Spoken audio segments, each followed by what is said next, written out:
صابرین کون ہیں؟ وہ لوگ ہیں کہ جب انہیں کوئی مصیبت درپیش ہوتی ہے تو وہ یہ پڑھتے ہیں کہ ہم اللہ کے لیے ہیں اور ہمیں اللہ کے لیے ہی اللہ ہی کی طرف آنا چاہیے۔ اِنَّ لِلَّهِ وَإِنَّا إِلَيْهِ رَاجِعُونَ۔ کتنا بڑا انعام دیا اللہ تعالیٰ نے۔ السلام علیکم ورحمۃ اللہ وبرکاتہ۔ الحمد للہ رب العالمین والصلاة والسلام على أشرف الأنبياء والمرسلين وعلى آله وصحبه أجمعين، أما بعد، قال الله سبحانه وتعالى في كتابه العظيم والفرقان الحميد: أعوذ بالله من الشيطان الرجيم، بسم الله الرحمن الرحيم، يا أيها الذين آمنوا استعينوا بالصبر والصلاة إن الله مع الصابرين، ولا تقولوا لمن يقتل في سبيل الله أموات بل أحياء ولكن لا تشعرون، صدق الله العلي العظيم، وقال عليه الصلاة والسلام: الصلاة عماد الدين، من أقامها فأقام الدين ومن هدمها فهدم الدين، أو كما قال عليه الصلاة والسلام. وقال عليه الصلاة والسلام: الصبر ضغن. میرے دینی اور ایمانی بھائیوں، یہ شہادت گہے الفت میں قدم رکھنا ہے، یہ شہادت گہے الفت میں قدم رکھنا ہے۔ لوگ آسان سمجھتے ہیں مسلمان ہونا۔ میرے بھائیوں، آج جس عنوان کے تحت ہم یہاں جمع ہوئے ہیں بہت اہم عنوان ہے، اور اس کے متعلق عرض کرنا باعث ثواب ہے اور ضروری بھی ہے کہ اس حوالے سے بات کی جائے اور لوگوں تک جو صحیح پیغام ہے، جو صحیح میسیج ہے، اس کو پہنچایا جائے۔ میرے بھائیوں، میں نے تلاوت کی ہے، چند آیتیں پڑھنے کا شرف حاصل کیا ہے۔ اللہ رب العزت نے فرمایا کہ اے ایمان والو، تم مدد چاہو، اللہ سے مدد چاہو، یعنی اس سے مدد چاہو صبر کے ذریعے اور نماز کے ذریعے، بے شک اللہ تعالیٰ صبر کرنے والوں کے ساتھ ہے۔ اس آیت کریمہ کے اندر دو باتوں کا ذکر ہے جو میں سمجھتا ہوں کہ دین کا لبِ بات ہے۔ اگر آدمی عبادات میں سب سے افضل عبادت نماز کو پکڑ لے اور صبر کا دامن مضبوطی سے تھام لے تو میں سمجھتا ہوں کہ وہ کامیاب ہے، کامران ہے، کامیاب ہے۔ اس لیے کہ اللہ رب العزت نے فرمایا کہ اے ایمان والو، صبر اور نماز کے ذریعے مدد چاہو، بے شک اللہ تعالیٰ صبر کرنے والوں کے ساتھ۔ اللہ کا ساتھ اگر ہم چاہتے ہیں، اللہ کا قرب اگر ہم چاہتے ہیں، تو ہمیں نماز کی پابندی ہم پر لازمی ہے، کسی حال میں نماز معاف نہیں ہے۔ اگر نماز معاف ہوتی تو کربلا والوں کے لیے نماز معاف ہوتی، اس لیے کہ حضرت حسین رضی اللہ تعالیٰ عنہ جب پہنچے ہیں کوفہ تو ایسا نہیں تھا 72 گھنٹے پانی جو بند تھا آپ کے خانادے پر، اس کی وجہ کیا تھی؟ پانی تو بند کیا دشمنوں نے، لیکن ایسا نہیں تھا، پانی خود ساتھ لے کر آتے ہیں۔ لیکن ہوا کیا؟ میں نماز کے حوالے سے بات کرتا ہوں میرے بھائیوں۔ ظہر کے وقت میں جب دشمن کا سامنا ہوا اور مخالف فوج سامنے ہوئی، تو جب نماز کا وقت ہوا تو حضرت حسین رضی اللہ عنہ نے کہا کہ تم نماز پڑھو گے کہ نہیں پڑھو گے؟ تو کہا کہ نماز تو ہم پڑھیں گے لیکن پانی نہیں، ہم کیسے نماز پڑھیں؟ قربان جائیے، ایسے حضرت حسین رضی اللہ عنہ پر پورا پانی اٹھا کر دے دیا کہ وضو کرو اور نماز پڑھو، جبکہ پانی کی شدید ضرورت تھی۔ معلوم تھا کہ اجنبی شہر ہے، اجنبی لوگ ہیں، فقر و فاقے کا سامنا ہو سکتا ہے، پانی کے لیے ترسنا پڑ سکتا ہے، پریشانی ہوگی، لیکن کہا کہ نہیں، نماز کسی حال میں قضا نہیں کی۔ حضرت حسین کی کوئی نماز قضا نہیں چاہا کہ نماز کوئی قضا ہو، پانی اٹھا کر دے دی۔ میرے بھائیوں، پانی آپ پر بند ہے، فقر و فاقے کا سامنا ہے۔ ایک جب جنگ بہت تفصیل میں جانے کی ضرورت نہیں ہے، لیکن جو پیغام ملتا ہے ہمیں اس پر ہم بات کرنا چاہتے ہیں۔ جو شہادت سے پیغام ہمیں ملتا ہے، یہ شہادت ہوئی تو کیوں ہوئی، کس وجہ سے ہوئی، اس پیغام اس میسیج تک ہم پہنچنا چاہتے ہیں۔ میرے بھائیوں، جب آپس میں دونوں فوجیں آمنے سامنے ہوئی، بالکل اخیر میں کہا کہ مجھے ایک رات کا وقت دے دو۔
ابن زیاد میں واقعہ بہت جانے کی ضرورت نہیں ہے، لیکن کچھ چیزیں عرض کرنا چاہتا ہوں میرے بھائیوں۔ ہم حضرت حسین سے محبت کا دل بھرتے ہیں، بالکل محبت ہے میرے بھائیوں۔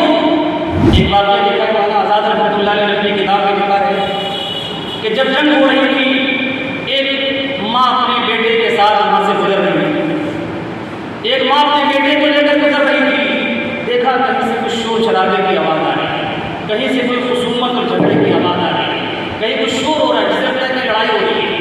کہا بیٹا ذرا دیکھ کر تو آؤ، کس سے لڑائی ہو رہی ہے، کیا ہو رہا ہے وہاں پہ، کیوں شور کر رہا ہے، کیا وجہ ہے، دیکھ کر آؤ۔ بیٹا گیا تو دیکھا کہ خانوادے رسول کو، جگر گوشے بطول کو لوگ سجا رہے ہیں، پریشان کر رہے ہیں، قتل کے در پہ ہیں۔ آیا تو بیٹا واپس آیا اور ماں سے کہا ماں بہت ظلم ہوا، بہت ظلم و زیادتی ہو رہی ہے، بہت ظلم و زیادتی ہو رہی ہے، نواسے رسول جگر گوشے بطول کو سجایا جا رہا ہے، قتل کے در پہ ہوتے ہیں لوگ۔ ماں بھی تو ماں تھی، ماں نے کہا بیٹا تم کو میں نے حلال کا دودھ پلایا تھا، حلال کا جنا تھا، تم کو ہم نے اپنا حلال دودھ پلایا تھا، تم یہ بتانے کیسے آ گئے جب یہ گوشے نواسے رسول کو سجایا جا رہا ہے اور قتل کیا جا رہا ہے، تم بتانے آ گئے ہو، تمہیں مر جانا چاہیے تھا، قتل ہو جانا چاہیے تھا، تو واپس کیوں آئے؟ بیٹا بھی تو بیٹا تھا، کہنے لگا ماں بتا اس لیے نہیں آیا ہوں کہ مجھے واپس جانے کا ارادہ نہیں ہے، بلکہ اس لیے بتانے آیا ہوں کہ ماں کا میرا انتظار مت کرنا، میں جا رہا ہوں۔ بیٹا بھی تو بیٹا تھا، بیٹا جاتا ہے، بیٹے کے ساتھ ماں بھی پیچھے پیچھے جاتی ہے، بیٹا جا رہا ہے، پیچھے پیچھے ماں جا رہی ہے، اور بیٹا جانے کے بعد دشمن سے برسر پیکار ہوتا ہے، اور پھر وہ بالکل قتل کرنے کے جب اس کو قتل کرنے لگتے ہیں دشمن، تو ماں اپنا دامن پھیلا جاتی ہے اور کہتے ہیں کہ اللہ میں اپنی طرف سے یہ قربانی پیش کر رہی ہوں، اے اللہ سے قبول فرما۔ اتفاق سے کچھ باتیں ہو جاتی ہیں، وہ دامن پھیلاتی ہے ماں، اور دشمن نے کچھ طریقے سے وار کیا کہ وہ گردن، وہ سر جو ہے وہ ماں کے دامن میں آ جاتا ہے، اور ماں کیا کرتی ہے؟ ماں روتی نہیں ہے، ماں بلکتی نہیں ہے، چومتی چاٹتی نہیں ہے، بلکہ ماں اٹھا کر اس کو پھینک دیتی ہے اور کہتی ہے کہ جب میں جب اللہ کو کچھ دے دیتی ہوں تو واپس نہیں لیتی۔ اس قربان جائے گی ایسی ماں کا جذبہ کیا تھا؟ ماں یہ کہہ رہی ہے کہ کل قیامت میں جب اللہ کے یہاں پکارا جائے گا کہ آؤ حسین کے ماننے والوں، حسین سے محبت کرنے والوں، حسین پر جان قربان کرنے والے آؤ، تو میرا بھی نام آئے گا حسین کی محبت کرنے والے، میرا بھی نام اس میں شامل ہو، یہ چاہتے ہیں میرے بھائیوں۔ یہ محبت کا تقاضا ہے کہ ہم اللہ کی خوشنودی کے لیے، اللہ کی رضا کے لیے تمام چیزوں کو قربان کرتے ہیں، ہر چیز اللہ کے لیے قربان کرتے ہیں، چاہے مال ہو، اسباب ہو، جسمانی طور پر ہو، جس اعتبار سے بھی ہو، اللہ کے لیے قربان کرتے ہیں۔ یہ میسج ملتا ہے کہ انہوں نے اپنے پورے خانوادے کو قربان کر دیا، اس لیے اللہ کی رضا کے لیے۔ جب علی اصغر کو شہید کیا گیا، علی اصغر چھوٹے 2 سال کا بیٹا، 2 سال کا بچہ، ماں باپ کی گود میں، آخری وقت میں مولانا آزاد لکھتے ہیں کہ 80 زخم تھے حضرت حسین رضی اللہ عنہ کے، اور بیٹے کو لاسٹ میں جب بچہ بچتا ہے، سب شہید ہو گئے، سب کی لاشیں پڑی ہوئی ہیں، ایک معصوم سا بچہ جب گود میں رکھتے ہیں، اور دشمنوں نے کیا کیا؟ ایسا وار کیا کہ وہ جو ہے تیر یہاں لگ کر حلق سے کھاتا، بیٹے کی گردن نہیں پڑتی، باپ کی گود خاموش ہوئی تھی۔ پر سوچنے کی ضرورت ہے ماں پر کیا، اس باپ پر کیا بیتی ہوگی جس باپ کی گود میں اس کے بیٹے کو ذبح کر دیا گیا، جس باپ کی گود میں بیٹے کو ذبح کر دیا گیا، اس باپ کے اوپر کیا گزری ہوگی؟ لیکن خون چلو میں لیا اور لینے کے بعد اچھال دیا اور کہا کہ اے اللہ اگر تو اس پر بھی راضی ہے تو میں خوش ہوں، اے اللہ تو راضی ہونا ہے، تجھے راضی رہنا ہے، تو اگر راضی ہے تو ہم ہر چیز کا خوش ہیں۔ میرے بھائیوں ہمیں سب استقامت کی ضرورت ہے، آہو بکا کرنے کی ضرورت نہیں ہے، زینب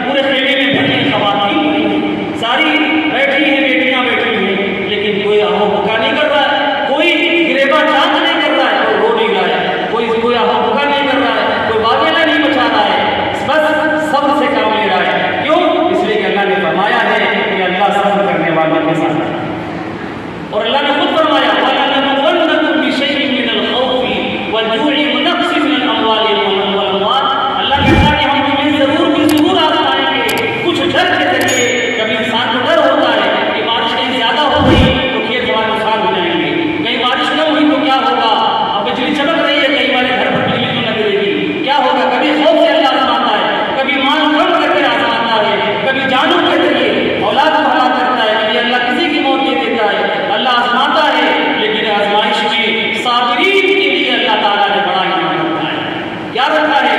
وَلَنَبْلُوَنَّكُمْ بِشَيْءٍ مِّنَ الْخَوْفِ وَالْجُوعِ وَنَقْصٍ مِّنَ الْأَمْوَالِ وَالْأَنفُسِ وَالثَّمَرَاتِ، ہم پھلوں کو بھی کم کر کے آزماتے ہیں، وَالثَّمَرَاتِ وَلَنَبْلُوَنَّكُمْ بِشَيْءٍ مِّنَ الْخَوْفِ وَالْجُوعِ وَنَقْصٍ مِّنَ الْأَمْوَالِ وَالْأَنفُسِ وَالثَّمَرَاتِ وَبَشِّرِ الصَّابِرِينَ۔ اللہ نے کہا صبر کرنے والوں کو بشارت دے دی، بشارت دے دی صبر کرنے والے کو، وَبَشِّرِ الصَّابِرِينَ الَّذِينَ إِذَا أَصَابَتْهُم مُّصِيبَةٌ قَالُوا إِنَّ لِلَّهِ وَإِنَّا إِلَيْهِ رَاجِعُونَ۔ صابرین کون ہیں؟ وہ لوگ ہیں کہ جب انہیں کوئی مصیبت درپیش ہوتی ہے تو وہ یہ پڑھتے ہیں کہ ہم اللہ کے لیے ہیں اور ہمیں اللہ کے لیے ہی، اللہ ہی کی طرف آنا چاہیے۔ إِنَّ لِلَّهِ وَإِنَّا إِلَيْهِ رَاجِعُونَ، کتنا بڑا انعام دیا اللہ تعالیٰ نے، أُولَٰئِكَ عَلَيْهِمْ صَلَوَاتٌ مِّن رَّبِّهِمْ وَرَحْمَةٌ، یہی وہ لوگ ہیں جو صابرین ہیں، جو شاکرین ہیں، جو نماز پڑھنے والے ہیں۔ اللہ نے کیا فرمایا؟ أُولَٰئِكَ عَلَيْهِمْ صَلَوَاتٌ مِّن رَّبِّهِمْ وَرَحْمَةٌ، کہ یہی وہ لوگ ہیں جن کے اوپر اللہ کی رحمتیں ہیں، اللہ کی جانب سے سلامتی ہے، اور أُولَٰئِكَ هُمُ الْمُهْتَدُونَ، اور اللہ نے یہ بھی کہا کہ یہ وہی لوگ ہیں جو ہدایت یافتہ لوگ ہیں۔ اگر ہم چاہتے ہیں کہ ہم پر اللہ کی رحمتیں برسیں، اللہ کی عنایتیں ہم پر ہوں، اللہ کا انعام ہم پر ہو، تو میرے بھائیوں ہمیں نماز سب سے زیادہ پابندی کے ساتھ ادا کرنی ہوگی، اور صبر و شکر کا دامن کبھی ہاتھ سے جانے نہیں دینا ہے، اور نماز روز محشر کی جانبدار قوت، اولین دوسری شے نماز قوت، نماز کی سب سے زیادہ پکڑ ہے، اور میرے بھائیوں سب سے زیادہ کوتاہی جو ہوتی ہے وہ نماز میں۔ ہم سارا کام تو کر لیتے ہیں لیکن نماز میں کوتاہی ہوتی ہیں، اور افسوس تو تب ہوتا ہے کہ نماز چھوٹنے کے بعد ہم پہ شکن تک چہرے پہ نہیں آتی، ہمیں احساس تک نہیں ہوتا کہ ہماری نماز چھوٹ گئی۔ نماز کی پوری پابندی کے ساتھ اور اللہ کے ساتھ جو اللہ ہمیں جو بھی آزمائش ڈالے اس پر صبر و شکر کے ساتھ ہمیں زندگی گزارنی چاہیے، تبھی اللہ تعالیٰ ہمیں کامیاب اور کامران فرمائیں گے۔ اب آخر میں اللہ تعالیٰ سے دعا ہے کہ اللہ تعالیٰ ہم سب کو کہنے سننے سے زیادہ عمل کرنے کی توفیق عطا فرمائے۔ وآخر دعوانا الحمدللہ رب العالمین۔